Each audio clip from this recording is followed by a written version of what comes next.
የቅድመ ምርጫ ክትትሎችን በማካሄድ የቅድመ ምርጫ የሰብአዊ መብቶች አያያዝ ሁኔታን በተመለከተ ቀዳሚ ሪፖርት በማውጣት የግኝቶችን እና ምክረ ሀሳቦችን ለሚመለከታቸው ባለድርሻ አካላት ማለትም ለተፎካካሪ ፓርቲዎች፣ ለብሔራዊ ምርጫ ቦርድ፣ ለጸጥታ አካላት፣ ለአስፈጻሚ አካላት፣ ለዳኝነትና ለፍትህ አካላት እንዲሁም ለሚዲያ ሰባተኛውን አገራዊ ምርጫ ሰላማዊ፣ አካታች፣ ነፃ እንዲሁም ዓለም አቀፍ ደረጃውን የጠበቀና ሰብአዊ መብቶችን ያረጋገጠ ብሎም ዲሞክራሲያዊ እንዲሆን ምክረ ሀሳብ ማቅረቡ ይታወሳል። ይህ ሪፖርት በሰባተኛው ሀገራዊ ምርጫ ዕለት ኢሰመኮ በክትትልና በትዝብት የተመለከታቸውን የሚያካትት ብቻ ነው። በመሆኑም ኮሚሽኑ አጠቃላይ የምርጫውን ሂደት በሚመለከት ለድህረ ምርጫ ያሉትን ሁኔታዎች በመከታተል አጠቃላይ ሰባተኛ ሀገራዊ የምርጫ ሪፖርት ወደፊት የሚያወጣ መሆኑን ታሳቢ ያደረገ ሪፖርት ነው። በኮሚሽኑ የምርጫ ስትራቴጂ መሰረት በምርጫው ዕለት 104 የክትትል ቡድኖችን ከ320 በላይ አባላት ከ3000 በላይ በሚሆኑ የምርጫ ጣቢያዎች እንዲሁም ከ180 በላይ በሚሆኑ የምርጫ ክልሎች ላይ በማሰማራት ስራውን ያከናወነ ሲሆን የክትትል ስራው በመስክ ከተሰማራ ቡድን በተጨማሪ በዋናና ምክትል ኮሚሽነሮች በአራት የዘርፍ ኮሚሽነሮች የተዋቀረ ልዩ የክትትል ቡድን በማቋቋም በሁኔታዎች መከታተያ ክፍል ወይም ሲቹዌሽን ሩም እና በመስክ ምልከታ ስራውን በአግባቡ መርቷል። በዚሁ መሰረት ልዩ የክትትል ቡድኑ በአማራ ክልል ባህር ዳርና ጎንደር፣ በኦሮሚያ ክልል ጅማ፣ ጎማ፣ አጋሮ፣ በደቡብ ኢትዮጵያ ክልል በአርባ ምንጭ ዙሪያ በመገኘት ምርጫውን ተከታትሏል። በምርጫ ሂደቱ የሚገጥሙ ችግሮችን ለመፍታት እንዲያስችል ታስቦ በተቋቋመው የኮሚሽኑ የመከታተያ ክፍል በዘርፍ ኮሚሽነሮች የሚመራ ቡድን በማቋቋም እንዲሁም የኮሚሽኑ መደበኛ አቤቱታ መቀበያ ስራ ክፍል ሆትላይን ክፍት ሆኖ ስራዎች ተከናውነዋል።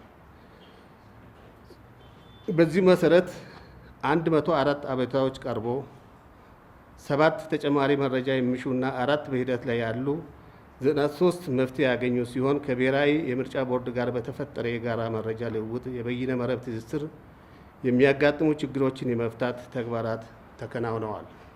በዚሁ መሰረት በታዛቢዎች ስምሪት፣ በባጅ አሰጣጥ እና ከመስመር ሆትላይን ምዝገባ ጋር በተያያዘ በተፈጠረው የረጃጅም ሰልፍ የመሳሰሉ ችግሮች የሚጠቀሱና እልባት ያገኙ ናቸው።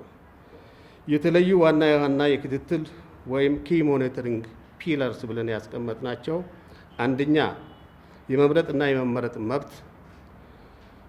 ይሄ ዜጎች ያለምንም ተገቢ ያልሆነ ገደብ፣ ጫና ወይም የማስፈራራት ድርጊት የመመዝገብና ድምፅ የመስጠት መብታቸው ስለመከበሩ። ሁለት የመደራጀትና በነፃነት የመንቀሳቀስ መብት። የፖለቲካ ፓርቲዎች እጩዎች ያለምንም አድሎ የማስተዋወቅና የምርጫ ቅስቀሳ የማድረግ እድል ስለማግኘታቸው። ሶስት የሀሳብን በነፃነት የመግለጽ መብት። የሚዲያ ተደራሽነት፣ የሀሳብ ነፃነትና የመረጃ ፍሰት በምርጫው ሂደት ላይ የነበራቸው ሚና። አራት የሰላምና የደህንነት ሁኔታ በምርጫ ጣቢያዎችና በአካባቢያቸው የነበረው የጸጥታ ሁኔታና የዜጎች ደህንነት የሚመለከቱ ናቸው።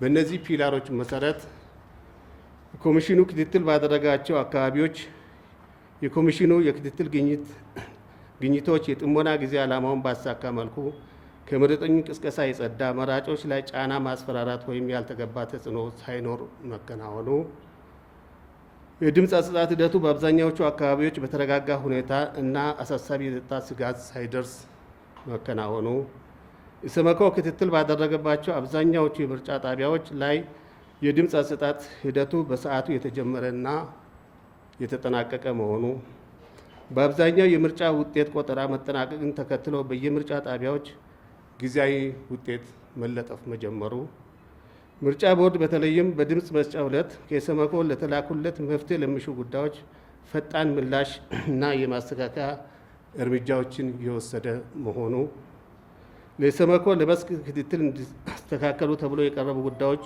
ሙሉ በሙሉ ከሚመለከታቸው ባለድርሻ አካላት በተፈጠረው የስራ ትስስር መፍታት መቻሉ፣ የምርጫ ጣቢያዎች የተከናወነው የድምፅ አሰጣጥ ሂደት በበቂ የምርጫ ቁሳቁስ የተደገፈ መሆኑ፣ ለምርጫ የተመዘገቡ መራጮች ተሳትፎ ከፍተኛ መሆን እንዲሁም የድምፅ አሰጣጥ ምስጢራዊነት መጠበቁ በዋናነት የሚገለጹ ናቸው።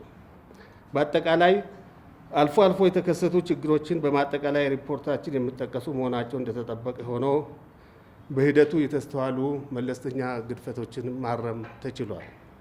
በመሆኑም ኮሚሽኑ በምርጫው ቀን ባካሄደው ክትትል ምርጫው ሰላማዊ፣ አሳታፊ፣ ዲሞክራሲያዊና አካታች እንዲሁም መሰረታዊ የሰብአዊ መብቶች ጥሰት ያልተፈጸመበት የተለመዱ ዓለም አቀፍ የምርጫ መስፈርቶችን ያሟላ ምርጫ መፈጸሙን ኢሰመኮ እያረጋገጠ በምርጫ አዋጁ መሰረት ይፋዊ የምርጫ ውጤት የመግለጽ ስልጣን የብሔራዊ ምርጫ ቦርድ መሆኑ ታውቆ ማንኛውም አካል ያልተረጋገጠ ወይም በትንበያ ላይ የተመሰረተ ውጤት ከመግለጽ እንዲቆጠብ፣ እንዲሁም ተፎካካሪ ፖለቲካ ፓርቲዎች የምርጫውን ውጤት በጸጋ በመቀበል የሀገሪቱን የዲሞክራሲ ሂደት በማስቀጠል የድርሻቸውን እንዲወጡ ኢሰመኮ ምክረ ሀሳቡን ያቀርባል።